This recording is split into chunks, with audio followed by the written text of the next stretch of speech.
Hi friends, நம்ம இன்றைக்கி learning English சேனலில் என்ன பார்க்க போகிறோம் அப்படின்னா பப்பல்ஸ் அண்ட் கான்சனன்ட் தான் இன்றைக்கி நம்ம பார்க்க போகிறோம். ஓகேயா? ஃபஸ்ட் பப்பல்ஸ் அப்படின்னா தமிழில் என்ன அர்த்தம்னா உயிர் எழுத்துக்கள். பப்பல்ஸ்னால் உயிர் எழுத்துக்கள். கான்சனன்ட் அப்படின்னா மெய் எழுத்துக்கள். மொத்தம் இங்கிலீஷில் 26 லெட்டர்ஸ் இருக்குது. அதில் பப்பல்ஸ் லெட்டர் எது, கான்சனன்ட் லெட்டர் எதுன்னு நம்ம இன்றைக்கி பார்க்க போகிறோம். ஃபஸ்ட்டு பப்பல்ஸ் மொத்தம் 5 லெட்டர். என்னலான்னா AEIOU. ஓகேயா? இந்த 5 தான் பப்பல்ஸ் லெட்டர். இந்த 5 லெட்டர் போக மீதிமுள்ள லெட்டர் தான் கான்சனன்ட் லெட்டர். அது இப்போ பார்க்கலாம். கான்சனன்ட் லெட்டர் மொத்தம் எத்தனைன்னா 21 கான்சனன்ட் லெட்டர். ஓகேயா? என்னெல்லாம் இப்போ பார்க்க போகிறோம்.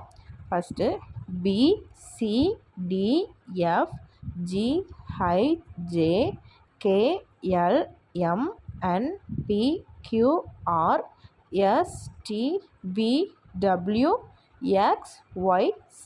இந்த 21 லெட்டர் தான் கான்சனன்ட் லெட்டர். ஓகேயா? இந்த வீடியோ உங்களுக்கு பிடிச்சிருந்துச்சுன்னா, இந்த வீடியோ உங்களுக்கு பயனுள்ளதாக இருந்துச்சுன்னா ஒரு லைக் மட்டும் பண்ணுங்கள். இந்த சேனல் நீங்கள் சப்ஸ்கிரைப் பண்ணலைன்னா சப்ஸ்கிரைப் பண்ணிக்கோங்க. தேங்க்யூ.